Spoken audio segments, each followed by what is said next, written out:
Hello students, good morning. मैं Praveen Sharma. Welcome back to my channel. We at second year EPC 4 Understanding the Self अर्थात स्वयं की समझ के अंतर्गत जैसा कि हम देख रहे हैं मानसिक विकास की अवस्था। और पिछली वीडियो में हमने देखा शैशवावस्था में मानसिक विकास तथा बाल्यावस्था में मानसिक विकास, और आज हम थर्ड पॉइंट किशोरावस्था में मानसिक विकास के विषय में देखेंगे। वुडवर्थ महोदय ने इस विषय में लिखा है कि मानसिक विकास 15 से 20 वर्ष की आयु में अपनी उच्चतम सीमा पर पहुंच जाता है। हम इस विकास से संबंधित मुख्य जो अंग हैं उन पर प्रकाश डालेंगे, जिसमें पहला पॉइंट आता है बुद्धि का अधिकतम विकास, मैक्सिमम डेवलपमेंट ऑफ इंटेलिजेंस। किशोरावस्था में बुद्धि का अधिकतम विकास हो जाता है। यह विकास हार्मोन के अनुसार 15 वर्ष में, जॉन्स एवं कॉर्नार्ड के अनुसार 16 वर्ष में और स्पीयरमैन के अनुसार 14 से 16 वर्ष की आयु में या के बीच में हो जाता है। क्योंकि इस समय में हमने काफ़ी देखा ही है, इतनी वर्ष के बच्चे जो हैं आगे बढ़ने की कोशिश करते हैं, अपना जो कैरियर लक्ष्य चुनना है उसके विषय में जान जाते हैं और उसी के अकॉर्डिंग पढ़ाई करने लगते हैं। नेक्स्ट पॉइंट में हम देखेंगे मानसिक स्वतंत्रता, मेंटल फ्रीडम। किशोर के मानसिक विकास का एक मुख्य लक्षण है मानसिक स्वतंत्रता। वह रूढ़ियों, रीति रिवाजों, अंधविश्वासों और पुरानी परंपराओं को अस्वीकार करके स्वतंत्र जीवन व्यतीत करने का प्रयास करते हैं। नेक्स्ट पॉइंट है मानसिक योग्यताएं, मेंटल कैपेसिटीज। किशोर की मानसिक योग्यताओं का स्वरूप निश्चित हो जाता है। उसमें सोचने, समझने और विचार करने, अंतर करने और समस्या का समाधान करने की योग्यताएं उत्पन्न हो जाती हैं। एलिस किरो ने लिखा है किशोर उच्च मानसिक योग्यताओं का प्रयोग करने की क्षमता, किशोर में जो है उच्च मानसिक योग्यताओं का प्रयोग करने की क्षमता उत्पन्न हो जाती है, पर वह प्राणों के समान उनका प्रयोग नहीं कर पाता है।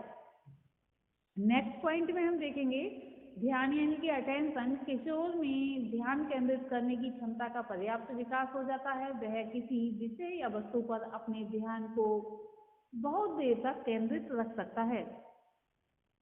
किशोरावस्था में मानसिक विकास के अंतर्गत हम देखेंगे फिफ्थ पॉइंट चिंतन शक्ति यानी कि थिंकिंग। किशोर में चिंतन यानी कि थिंकिंग करने की शक्ति उत्पन्न हो जाती है।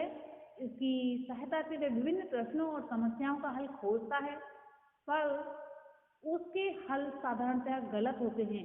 इसका कारण बताते हुए एलिस किरो ने लिखा है कि किशोर का चिंतन बहुधा शक्तिशाली पक्षपातों और पूर्व निर्णयों से प्रभावित रहता है। कई बार किशोर ऐसे निर्णय ले लेते हैं जो कि उनके बस की बात नहीं होती, लेकिन ये अवस्था ही ऐसी होती है जिसमें कि चिंतन शक्ति बहुत ज़्यादा होती है। नेक्स्ट पॉइंट है तर्क शक्ति यानी कि रीजनिंग। किशोर में तर्क करने की शक्ति का पर्याप्त विकास हो जाता है।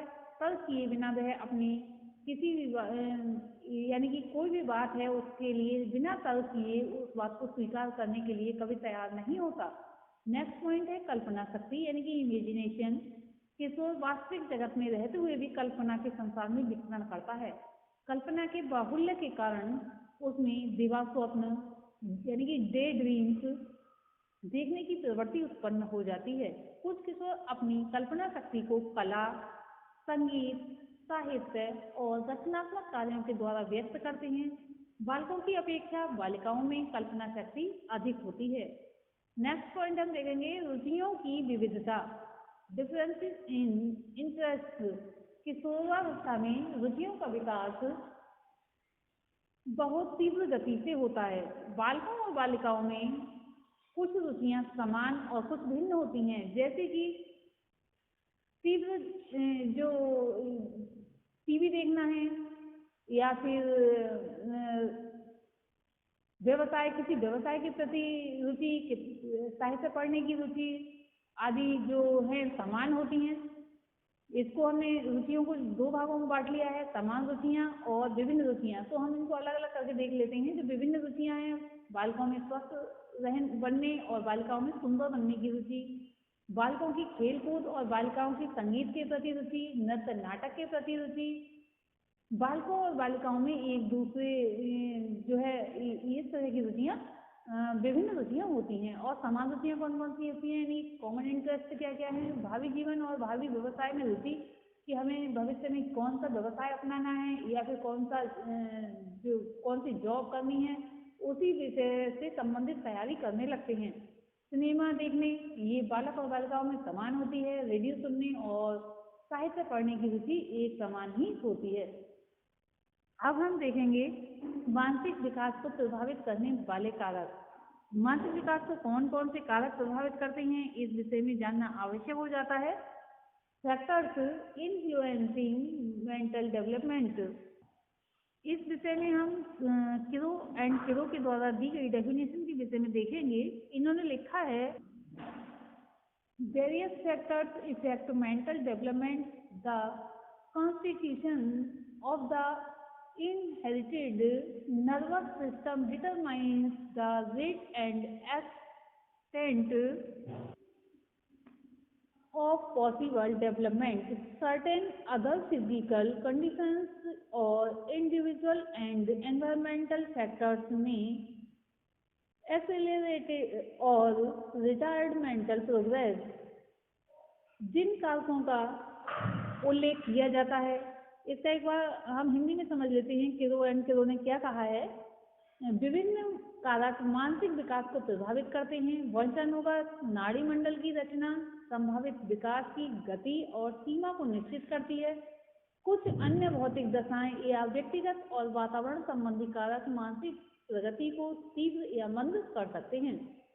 तो जो ये कारक हैं इसी के अनुसार निर्धारित किए गए हैं, जो इस प्रकार से हैं, जिसमें पहला पॉइंट है वंशानुक्रम, यानी कि हेरिडिटी।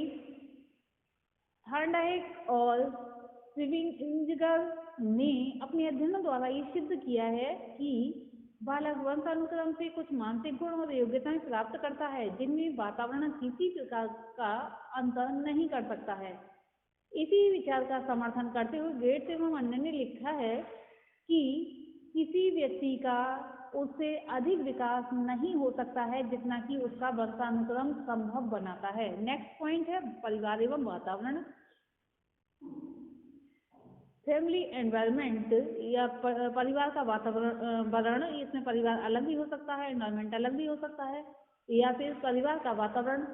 परिवार के वातावरण का बालक के मानसिक विकास से घनिष्ठ संबंध है तथा दूसरे वातावरण का भी बालक के मानसिक विकास से घनिष्ठ संबंध है। यहाँ पर हमें विशेषकर परिवार के वातावरण का ही देखना है। दुखद और कलहपूर्ण वातावरण में बालक का उतना मानसिक विकास संभव नहीं हो पाता जितना कि सुखद और शांत वातावरण में हो पाता है। इस संबंध में पप्पू स्वामी का विचार देखने योग्य है, सुनने योग्य है। एक अच्छा परिवार जिसमें माता पिता में अच्छे संबंध होते हैं, जिसमें वे अपने बच्चों की रुचियों और आवश्यकताओं को समझते हैं एवं जिनमें आनंद और स्वतंत्रता का वातावरण होता है, प्रत्येक सदस्य के मानसिक विकास में अत्यधिक योग देता है। नेक्स्ट पॉइंट हम देखेंगे परिवार की सामाजिक स्थिति, सोशल स्टेटस ऑफ फैमिली। उच्च सामाजिक स्थिति के परिवार के बालक का मानसिक विकास अधिक होता है। इसका कारण ये है कि उसको मानसिक विकास के जो साधन उपलब्ध होते हैं वे निम्न सामाजिक स्थिति के परिवार के लिए दुर्लभ हो जाते हैं। इसकी पुष्टि में स्टेन महोदय लिखते हैं कि उच्च सामाजिक स्थिति वाले परिवार के बच्चे बुद्धि की मौखिक और लिखित परीक्षाओं में स्पष्ट रूप से श्रेष्ठ होते हैं। नेक्स्ट पॉइंट है परिवार की आर्थिक स्थिति, economic status of family. Harman महोदय ने लिखा है कि तथा इन्होंने कुछ परीक्षण भी किए, उसके आधार पर बताया कि प्रतिभाशाली बालक दरिद्र क्षेत्रों से आने के बजाय अच्छी आर्थिक स्थिति वाले परिवारों से अधिक आते हैं। इसका कारण ये है कि इन बालकों की कुछ विशेष सुविधाएं रहती हैं या उपलब्ध रहती हैं सुविधाएं उनके लिए, जैसे कि उचित भोजन, उपचार के पर्याप्त साधन, उत्तम शैक्षिक अवसर, आर्थिक कष्ट से सुरक्षा आदि। नेक्स्ट पॉइंट में हम देखेंगे माता पिता की शिक्षा, एजुकेशन ऑफ पेरेंट्स। अशिक्षित माता पिता की अपेक्षा शिक्षित माता पिता का बालक के मानसिक विकास पर कहीं अधिक प्रभाव पड़ता है, क्योंकि वह हर तरीके बताते रहते हैं अपने बच्चों के लिए। स्प्रिंग महोदय का कथन है कि माता पिता की शिक्षा बच्चों की मानसिक योग्यता से निश्चित रूप से संबंधित होती है। नेक्स्ट पॉइंट में हम देखेंगे उचित प्रकार की शिक्षा। प्रॉपर एजुकेशन बालक के मानसिक विकास के लिए उचित प्रकार की शिक्षा अति आवश्यक होती है। ऐसी शिक्षा ही उसके मानसिक गुणों और शक्तियों का विकास करती है। अरस्तु ने लिखा है या फिर उनका कहा हुआ कथन पूर्णतः सत्य है कि शिक्षा मनुष्य की शक्ति का विशेष रूप से उसकी मानसिक शक्ति का विकास करती है। Education development faculty specially his mind. Next point में हम देखेंगे स्कूल। अच्छा विद्यालय बालक के मानसिक विकास का वास्तविक और महत्वपूर्ण कारक होता है। कुप्पू स्वामी ने लिखा है कि अच्छा विद्यालय ऐसा पाठ्यक्रम प्रस्तुत करता है जो छात्रों की रुचियों और आवश्यकताओं को पूरा करने के लिए विभिन्न क्रियाओं से पूर्णता या परिपूर्ण रहता है। ऐसा विद्यालय स्वस्थ मानसिक विकास का एक वास्तविक कारण है। नेक्स्ट पॉइंट में हम देखेंगे शिक्षक यानी कि टीचर। बालक के मानसिक विकास में शिक्षक का बहुत बड़ा स्थान, महत्वपूर्ण स्थान होता है। यदि शिक्षक का मानसिक विकास अच्छा है, यदि वह बालक के प्रति प्रेम और सहानुभूति का व्यवहार करता है और यदि वह शिक्षण विधियों एवं उचित शिक्षण सामग्री का प्रयोग करता है तो बालक का मानसिक विकास होना स्वाभाविक है। नेक्स्ट पॉइंट है शारीरिक स्वास्थ्य यानी फिजिकल हेल्थ। शारीरिक स्वास्थ्य मानसिक विकास का मुख्य आधार है। निर्बल और अस्वस्थ बालक की अपेक्षा सबल और स्वस्थ बालक अधिक परिश्रम करके अपने मानसिक विकास की गति और सीमा में वृद्धि कर सकते हैं। इसीलिए शारीरिक स्वास्थ्य पर अति प्राचीन काल से बल दिया जाता रहा है। अरस्तु ने लिखा है स्वस्थ शरीर में ही स्वस्थ मस्तिष्क होता है। नेक्स्ट पॉइंट है समाज यानी कि सोसाइटी। प्रत्येक बालक का जन्म किसी न किसी समाज में होता है। वही समाज उसके मानसिक विकास की गति और सीमा को निर्धारित करता है। यदि समाज में अच्छे विद्यालयों, पुस्तकालयों, वाचनालयों, बाल भवनों, मनोरंजन के साधनों आदि की उत्तम व्यवस्था है तो बालक का मस्तिष्क अति विराम या अविराम गति से, इसकी यानी कि विराम नहीं लगेगा, ऐसी गति से विकसित होता चला जाता है। लास्ट में हम देखेंगे कंक्लूजन यानी कि उपसंहार। हमने यहाँ बालक के मानसिक विकास के क्रम का जो वर्णन किया उसका ज्ञान जो है शिक्षक के लिए अत्यधिक उपयोगी है और आप जो हैं बीएड के छात्र हैं और टीचर बनने के लिए ही प्रयासरत हैं। इसकी पुष्टि से जो स्वतंत्र महोदय ने अपनी लाइन्स लिखी हैं उनको समझना आवश्यक हो जाता है। शैक्षिक और मनोवैज्ञानिक दृष्टिकोणों से अध्यापक मानसिक विकास के क्रम के ज्ञान को अपने हित में प्रयोग कर सकता है। वह पाठ्यक्रम और शिक्षण को छात्र की सीखने की योग्यता या मानसिक क्षमता के अनुकूल बना सकता है। आज के लिए इतना ही, धन्यवाद।